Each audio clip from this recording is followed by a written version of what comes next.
ময়মনসিংহে এবার ১১টি আসনেই এমপি হয়েছেন নতুন মুখ, যারা প্রথমবারের মতো পা রাখছেন সংসদে। স্থানীয়রা বলছেন, নির্বাচনের আগে দেয়া প্রতিশ্রুতির কথা যেন মনে রাখেন জনপ্রতিনিধিরা। সুলতান মাহমুদ কনিকের রিপোর্ট, ছবি তুলেছেন সৌরভ সরকার। মা, পিম্পল 5 দিনেই চলে যাবে। যাবে না মা। যাক, নিমের 5 অংশের পাওয়ারে 5 দিনেই দূর হবে পিম্পল। হিমালয়া পিউরিফাইং নিম ফেস ওয়াশ। ময়মনসিংহের ১১টি সংসদীয় আসনে এবার প্রতিদ্বন্দ্বিতা করেন বিএনপি, জামায়াত ও স্বতন্ত্র সহ বিভিন্ন রাজনৈতিক দলের ৬৭ জন প্রার্থী। শেষ পর্যন্ত বিজয়ের হাসি হেসেছেন বিএনপির ৮ জন, ১১ দলীয় জোটের ২ এবং স্বতন্ত্র ১ জন, যিনি বিএনপির বিদ্রোহী। নির্বাচনের ডামাডোল ছাড়িয়ে এখন তাদের শপথ নেয়ার পালা। তবে সবচেয়ে অবাক করা বিষয় হলো, বিজয়ীদের সবাই প্রথমবারের মতো পা রাখছেন জাতীয় সংসদে।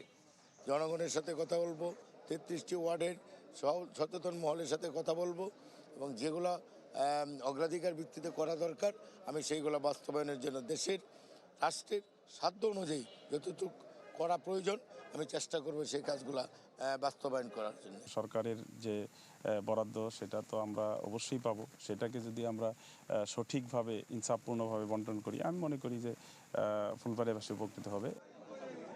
নিরঙ্কুশ বিজয়ী উচ্ছ্বাসে ভাসছেন বিএনপির নেতাকর্মীরা।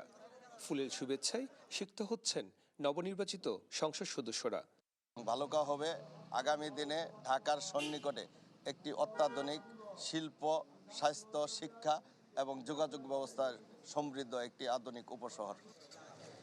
আনন্দের মাঝেই জনপ্রতিনিধিদের কাছে প্রত্যাশার কথা জানাচ্ছেন স্থানীয়রা।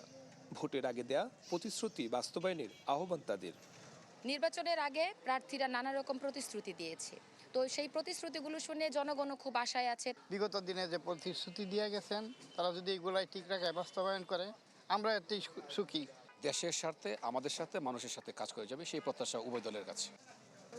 এদিকে ময়মনসিংহের সব আসনে প্রতিদ্বন্দ্বিতা করা জাতীয় পার্টির সাবেক 3 বারের এমপি ফখরুল ইমাম সহ জামানত হারিয়েছেন ৩৫ প্রার্থী। সুলতান মাহমুদ কনিক, চ্যানেল 24, ময়মনসিংহ।